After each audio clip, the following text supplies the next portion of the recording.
नक्की काहीतरी लपवतायत, पण काय? आजारपण आहे का तिचं जे बरं करणार आहेस तू, की काळी जादू?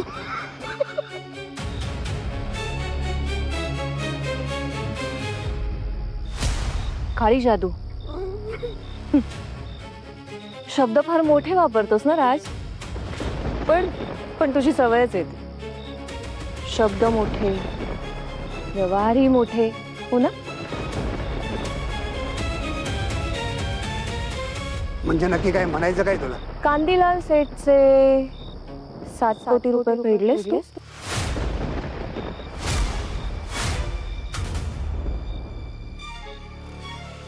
हे तुला कसं माहिती? काळी जादू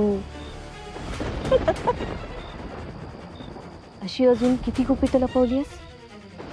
भैरवी, ज्या गोष्टीमध्ये आपलं काही देणं घेणं नसतं ना, त्या गोष्टीमध्ये विनाकारण नाक उपचाची गरज नसते. गरज नसतेच. गुपितं मला शोधत माझ्यापर्यंत येतात. त्यांना वाट दाखवावी लागत नाही.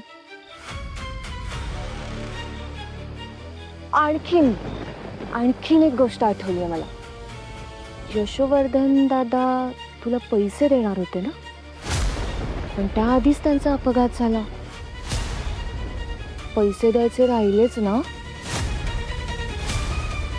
भैरवी,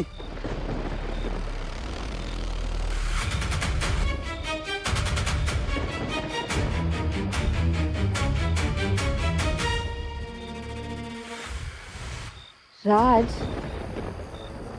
जखम कितीही जुनी असली ना, टोचली तरी दुखतेच रे.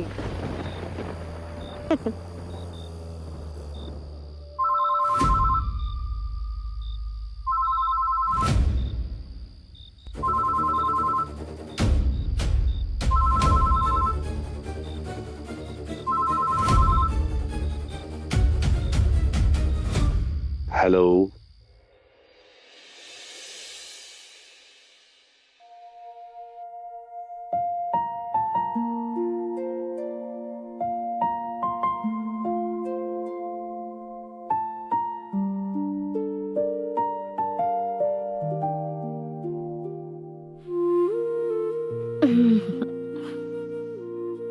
नाही जमत आहे आपल्याला. ओके,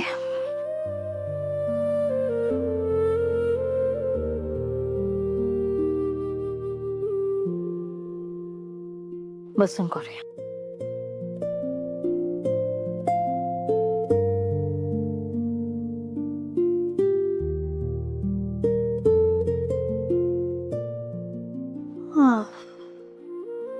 दम लागतोय.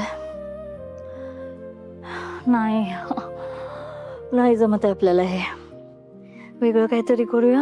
हे जमणार सगळं जमणार आहे. अहो, शोधलं की मार्ग सापडतो म्हणतात. बरं, हे घ्या, आईनी चाटण पाठवलंय. हे खायचंय नाही का आता? वृंदा, खरं सांगू, हे खूप कडू आहे. का ताई, खावं तर लागणार आहे. हा, दुसरा पर्याय नाही. हा, तुमच्यासाठी आणि बाळासाठी चांगलं आहे ना, म्हणून. ते तर आहेच. शिवाय आईंना वचन दिलंय.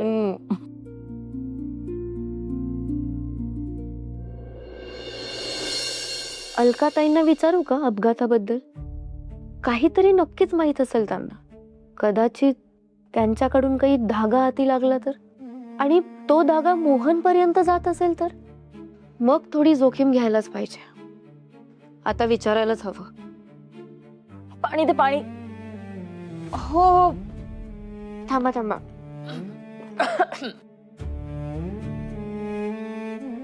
पटकन दे. हो,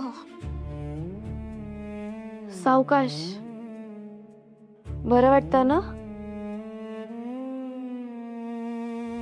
अलकाताई, तुम्ही रागवणार नसाल तर एक विचारू का? हो, विचार ना, विचार.